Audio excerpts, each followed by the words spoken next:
Саламатсыздарбы, урматтуу угармандар? Агайдын өзүн өзү тарбиялоо асыл инсандык сапат китебинен номер 34 сабак. Улгаюу курагы. 66 жаштан 74 жашка чейинки инсандардын өзүн өзү тарбиялоосу жөнүндө маалымат аласыздар. Сабакты даярдаган Салтанат Бейшенова, Талас облусу. Бул мезгилде адамдардын негизги иштери пенсия жашына жетип, эс алууга чыгып, кээ бирөөлөр 65-70 жашына чейин иштесе, башкалары бактылуу карыялыктын доорун сүрө башташат. Пенсияга чыгып иштегендер да бар. Көбүнчө алар насаатчылык, устатчылык, кеңешчилик милдеттерин аткарат. Шакирттерин тарбиялап, жааматтын, коомчулуктун урматында болушат. Бирок жаш курагы, ден соолугуна байланыштуу ишмердүүлүгү, активдүүлүгү чамалуу жана чектелүү болуп калат. Көбүнчө Орусияга иштегени кеткен балдарынын балдарына камкорчулук, тарбиячылык милдетин аткарып калышат.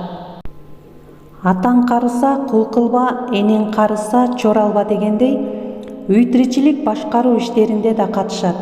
Эл ичинде 70 жаштагы карыячылыктын жигити деп да аташат.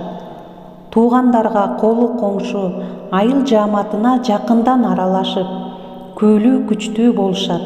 Тез-тез ден соолугун чыңдап, санаторий, курортторго да барып турушат.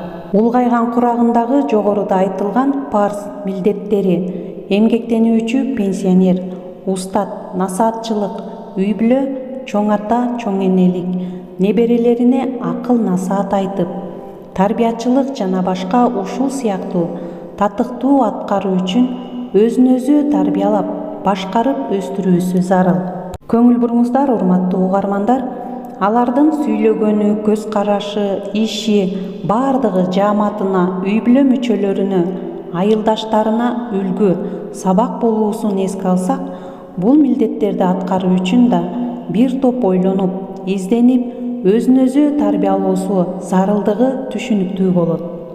Анда эмесе, урматтуу угармандар, ушуну менен бул чыгарылыштагы сабагыбызды жыйынтыктайбыз. Төрдүн көркү, үйдүн куту болгон ата-энелерибиз, чоң ата, чоң апаларыбыз бар болсун. Көңүл бурганыңыздарга чоң рахмат.